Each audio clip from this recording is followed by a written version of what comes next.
Temuan kasus pelanggaran pemilu yang diduga melibatkan ASN memunculkan pertanyaan soal pengawasan dan apakah pelanggaran ini bisa dikatakan sistematis. Kami akan membahasnya bersama Ketua Bawaslu 2017-2012, Pak Aban. Pak Aban, selamat malam. Selamat malam. Assalamualaikum warahmatullahi wabarakatuh. Waalaikumsalam. Sehat. Ada juga peneliti Posdem Universitas Andalas, Ferry Amsari. Bang Ferry, sehat ya Bang? Sehat, selamat malam semuanya Mbak Lisi. Saya ke Bang Ferry dulu ya Pak Aban. Pak Ferry, gimana melihat banyaknya temuan dugaan kecurangan? Ya, kami sudah memberikan data bahwa berbagai potensi kecurangan sudah dan akan terjadi menjelang hari H pemilu. Baik dalam mencurangi berbagai kebijakan maupun berbagai praktik penyelenggaraan di tahapan pemilu.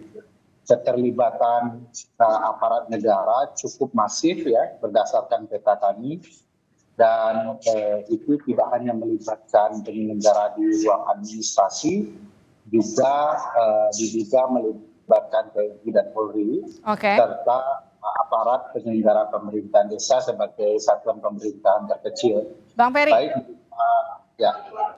Izin saya potong.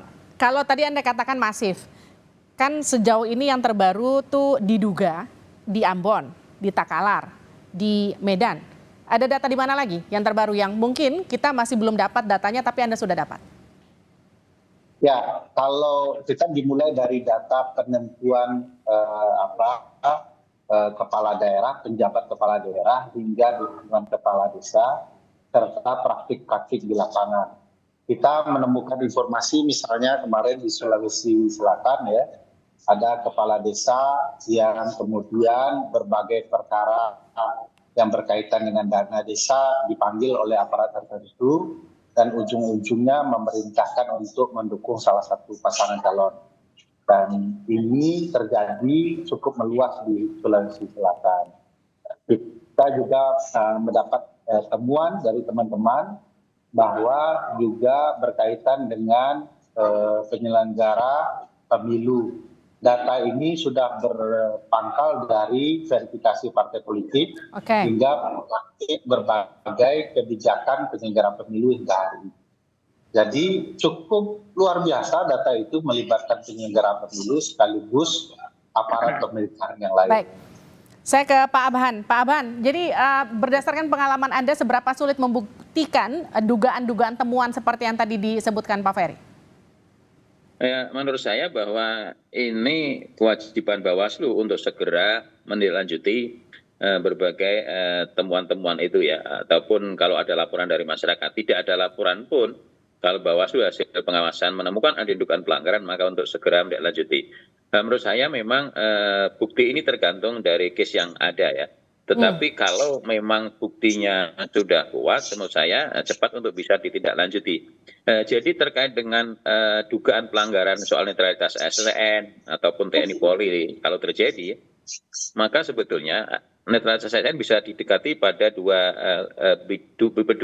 hukum ya, pendekatan administratif dan pendekatan pidana pemilu ya. Kalau ada unsur pidana pemilu, yang sering terjadi adalah pendekatan administratif ya. Maka penegakan hukum administratif pemilu, Bawaslu bisa untuk melakukan klarifikasi maupun lewat adjudikasi, atau kalau kemudian dugaan kuat administrasi bisa meneruskan kepada komisi ASN ya. Nanti komisi ASN yang akan memberikan rekomendasi sanksi. Nah, persoalannya adalah memang kalau pendekatan administratif, sanksi itu yang menjatuhkan adalah pejabat pembina kepegawaian ya. Yang notabene pejabat pembina kepegawaian itu adalah dia kepala daerah itu sendiri sebagai jabatan politis, itu yang jadi problem itu kan. Artinya bisa juga kemudian rekomendasi KSN yang dinyatakan melanggar kemudian tidak ditindaklanjuti oleh PPK yang bersangkutan. Itu kalau melalui pendekatan administratif ya. Tetapi selain pendekatan administratif, ada case-case tertentu soal netralitas ASN yang bisa ada dugaan pelanggaran pidana pemilu, seperti ketentuan pasal di 547 ya, yang berbunyi bahwa setiap pejabat negara yang dengan sengaja membuat keputusan dan atau melakukan tindakan yang menguntungkan atau merugikan salah satu peserta pemilu dalam masa kampanye dipidana dengan pidana penjara paling lama 3 tahun. Itu kalau memenuhi unsur pidana. Nah, kalau pidana maka tentu Bawaslu harus segera untuk berkoordinasi dengan sentra Gakumdu, ada polisi dan jaksa. Jadi menurut saya dari sisi sanksi ada 2, sanksi administratif maupun sanksi pidana. Dan sebetulnya soal aturan larangan ASN yang berpolitik ini sebetulnya di Undang-Undang Pemilu juga ada, di Undang-Undang ASN juga ada, bahkan sampai aturan teknis SE Menpan RB juga mengatur itu. Bahkan misalnya memberikan tanda likes di dalam media sosial pun itu bagian dari pelanggaran netralitas ASN. Pak Aman gini, kalau tantangan di pemilu sekarang itu kan ada anak presiden, tapi tantangan di pemilu sebelumnya ketika Anda ada di Bawaslu itu kan ada incumbent saat itu ya, Pak Jokowi maju lagi untuk yang kedua kalinya. Menurut Anda sisi tekanan bagi para anggota Bawaslu-nya apakah kemudian sama pressure-nya? Sehingga kemudian terlihat seolah-olah Bawaslu yang sekarang lebih berhati-hati atau lebih katakanlah tidak terlalu bertaji begitu katakan. Saya nggak bisa menyampaikan apa yang dirasakan oleh Bawaslu saat ini ya. Tetapi menurut saya bahwa Bawaslu sebagai aparat penegak hukum dalam pemilu ya, dalam pemilu sebagai wasit ya, sebagai penyelenggara pemilu tentu harus bertindak adil ya, netral, independen dan kerja profesional ya. Kerja profesional, saya kira itu penting. Kemandirian menjadi kunci bagi Bawaslu sebagai penyelenggara pemilu untuk bertindak secara profesional ya, karena saya kira bahwa pemilu itu harus luber jurdil ya. Tidak hanya persoalan hasil, tetapi prosesnya juga harus tidak dilalui dengan berbagai potensi pelanggaran. Saya ke Bang Ferry dengan pertanyaan yang sama seperti Pak Aban, tapi kemudian kita mencari solusinya apa? Ya, pertama kalau soal keberadaan anak presiden, ya, tentu ini jadi tanda tanya besar ya, karena bapaknya masih dalam berkuasa. Nuansa konflik kepentingannya tinggi.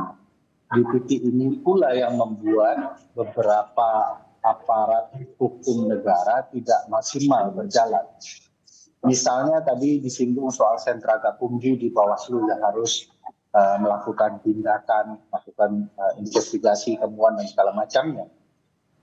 Itu akan sulit karena isinya kan ada selain Bawaslu kan ada kepolisian dan kejaksaan yang merupakan bawahan presiden langsung.